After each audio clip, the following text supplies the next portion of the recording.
પછી પિતાને એમ થાય કે હવે આખું જાજુ છે નહીં, હવે તો જવાનું છે. એટલે એના દીકરાને એમ કે એકાદ વખત બેનને જો કે આટો દઈ જાય તો પછી તો મળીએ ન મળીએ.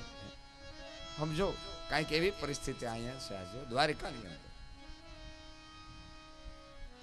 યશોદાએ એટલું કહ્યું કે દીકરા કનૈયા, મજા બહુ આવી, અમારું ધ્યાન બહુ રાખ્યું, અને આપણી હવે આ છેલ્લી મુલાકાત.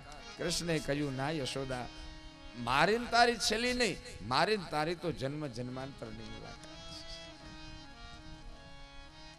વિશ્વંભર જેનું ધાવણ ધાવીને મોટો થયો હોય, કાંઈક તો એના પૂન હશે કે નહીં હોય સાહેબ. દેવકીના કુખે જન્મે અને યશોદાના ખોડામાં મોટો થાય. ગોકુળમાંથી જ્યારે નીકળતા હતા ને વ્રજમાંથી, ત્યારે યશોદાએ એક વખત એટલું એને કહ્યું હતું કે દીકરા તું અહીંથી જાશ, મને ખબર છે પાછો આવવાનો નથી, કારણ કે નખલુ ગોપિકા નંદનો ભવાન, ખબર છે તું પાછો નહીં આવ, પણ એક મારી વિનંતી તને એટલી, આ માની વિનંતી છે કે એકવાર મને જો ખબર હોત ને કે મારો દીકરો તું નથી, તું તો મને મૂકીને વયો જવાનો છે, તો હું તને કોઈ દી કંઈ ન કહેત, પણ મારો સમજીને એકવાર ખાંડણીએ બાંધ્યો તો તને, હે ઓલા દોરડા પેટમાં ઉઠી ગયા હતા, બાપ ભૂલી જાજો એ બધું.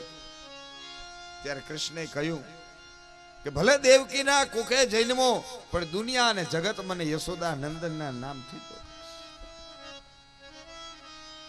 જગત મને નંદ નંદન કહેશે, નંદનો દીકરો કહેશે, અને જગત મને યશોદા નંદન કહેશે.